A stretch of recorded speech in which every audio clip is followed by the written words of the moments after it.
สวัสดีค่ะคลิปนี้เป็นส่วนทำเค้กชิฟฟ่อนชาเขียวมัทฉะสูตรเค้กนุ่มฟูไม่ใส่สารเสริมท็อปปิ้งด้วยธัญพืชตามต้องการเป็นสูตรเค้กง่ายๆที่สามารถทำทานเองได้เลยใครมีผงมัทฉะมาลองทำกันเลย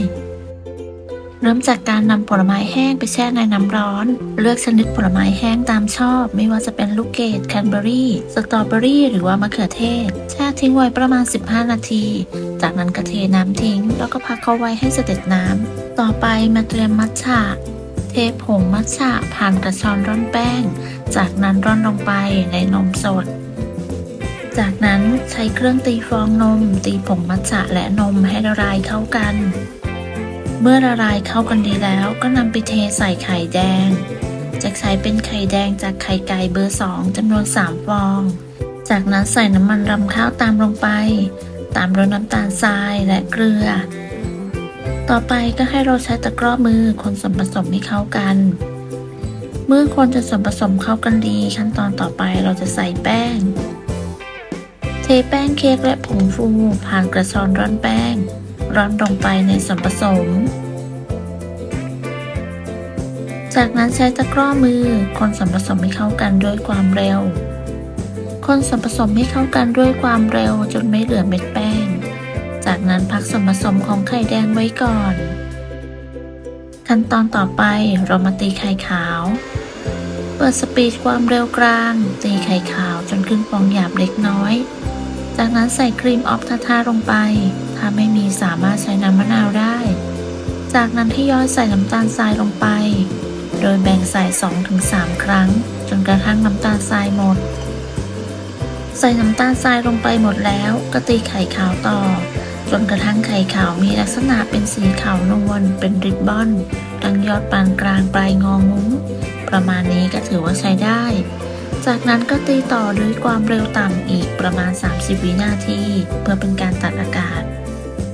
นำไข่ขาวที่ตีได้ไปผสมกับส่วนผสมของไข่แดงโดยนำมาแบ่งใส่3ครั้งแต่ละครั้งให้เราคนตะร่อมด้วยความเบามือ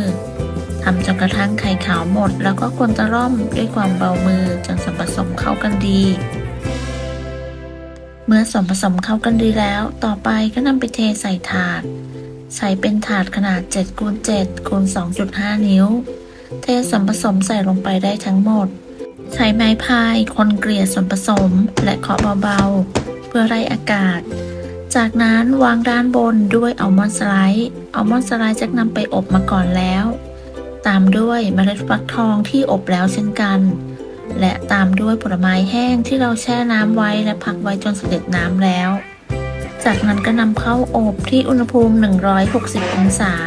ใช้ไฟบนล่างไม่เปิดพัดลมใช้เวลาประมาณ22นาทีเมื่อครบเวลาก็นำเค้กออกจากเตากระแทกพิมพ์เบาๆให้เค้กเสร็จตัว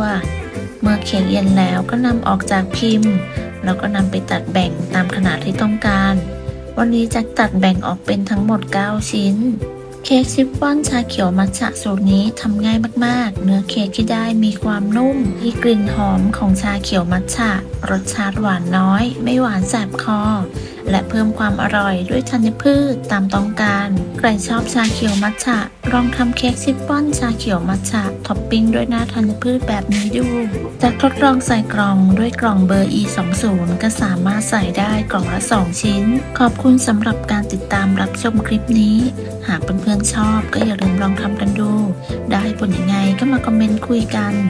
สำหรับคลิปนี้จะต้องลาไปก่อนพบกันใหม่ในคลิปหน้าสวัสดีค่ะ